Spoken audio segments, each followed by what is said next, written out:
What is going on, guys? Welcome back to the channel. I wish I could have done this review about 3 years ago when I actually worked at a Mercedes store and had access to more of these when they first came out, but I created my channel slightly too late, so better now than never, I guess. 2020 GLE. This one is pretty loaded up, actually. It's only a 350, but it has a lot of options on it. Like, you can see the AMG package, the night package. Actually, I don't know if this is an AMG package. Yeah, it is. It's got the wheels, but it has the night package. It's got heads-up display. It's got some stuff on it, so let's check it out and see if these are improved over the outgoing model. You know how I feel about those if you're a channel veteran. Have they improved things? Let's check it out.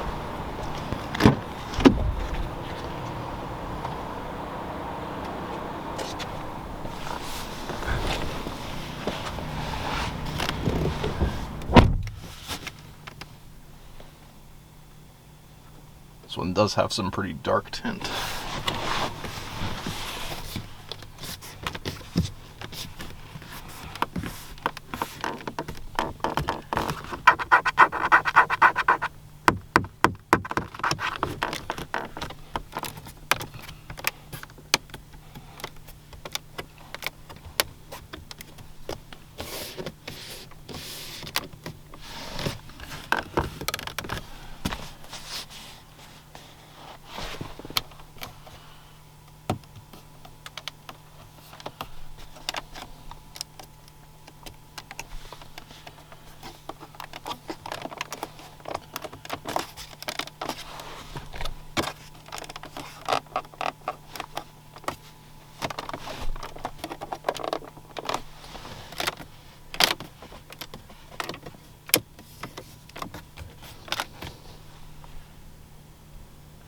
Well, right away I can tell you that the materials in this are better than the outgoing model, especially in this rear center console here.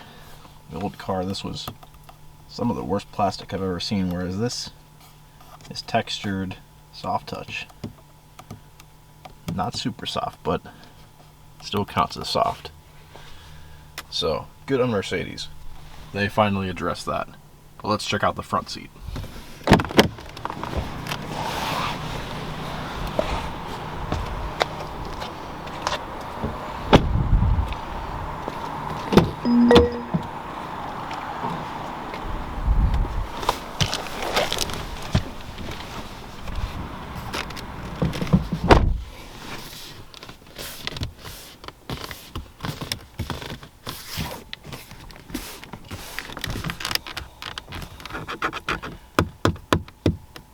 This is still crappy plastic right here, surrounding the window controls, even in the back seat. Damn, they almost got it right.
first time I've experienced a squeaky wireless charging pad.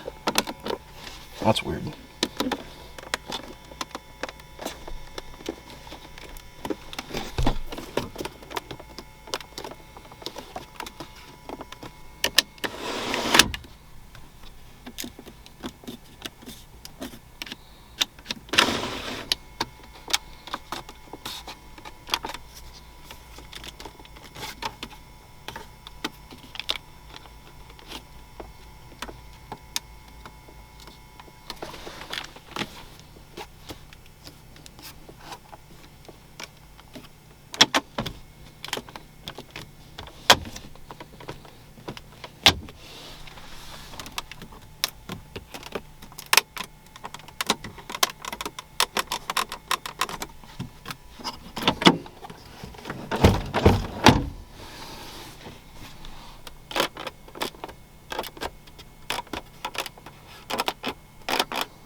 And now for the button test.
And now for the final button. Actually,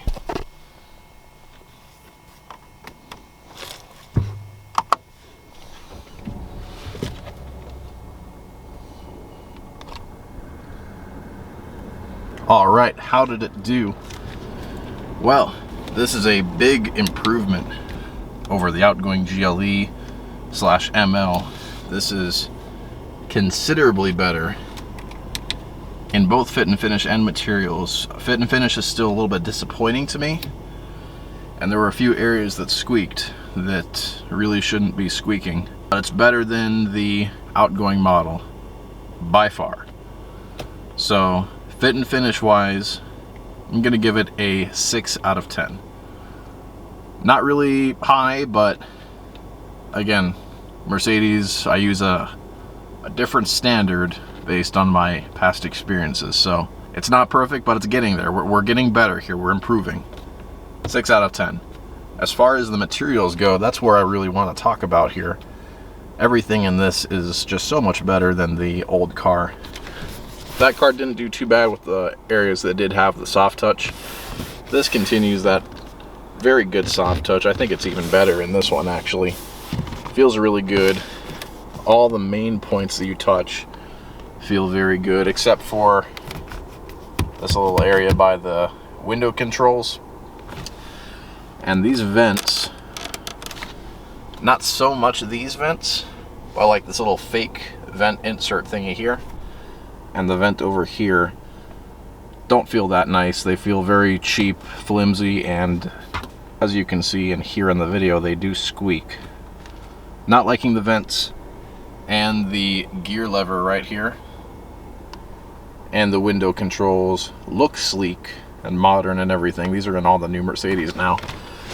To me, they feel a little bit cheap. Like they shouldn't be in something like this. In A-Class, I understand, but not a car like this. And then I do love the design of the steering wheel. Although I wish they made a flat bottom one for this car. And this little surface area here around the buttons feel kind of cheap. Not sure if I'm liking that so much. Otherwise, most of the surface area is pretty good. I do like the wood in here. I don't know if this is actually real wood or if it's supposed to mimic an open pore wood veneer, but it does feel good to the touch. I like it. And then the seats, pretty confident these are MB Techs still. Correct me if I'm wrong in the comments, but these feel much nicer than the outgoing cars, especially on these sides here with this sort of really heavy textured leather feel to them. Almost like a pebble leather. I like that quite a bit. It even carries over to the headrest. I do actually like that quite a bit. Cloth, headliner, plastic sun visor. Still, they couldn't get that right. But just buy the AMG car and that'll be Alcantara. And then the buttons are kind of mixed, so some of the buttons, like around here, feel a bit cheap, a bit hollow. But I do like the knurling on some of these toggle buttons here, like for dynamic, volume, good knurling. On the climate or on the temperature buttons, but these climate buttons have a really nice click to them, like a that I like. These buttons are quite nice. More knurling here. The seat controls, I know it's all plastic, but they feel good to the touch. This car overall is a slam dunk as far as design goes. It is amazing in this car. Everything looks really good, and the tech is pretty high. In this particular car, like I said, it's got a few options. This has got actually one of the nicer heads-up displays I've seen in a while. Let's see if I can focus. There we go. It's nice and wide. You can't really see it on the camera that well, but it's very wide. The color is good. Again, tech in this car is pretty good. So materials wise, I'm going to give it a 7 out of 10. The outgoing cars, I think I gave it a 6. So we're getting better here. So there is your final score. 6 out of 10 for fit and finish, 7 out of 10 for materials. We're going in the right direction. But yeah, that's my review. Thank you guys for watching, and I'll catch you next time. Peace.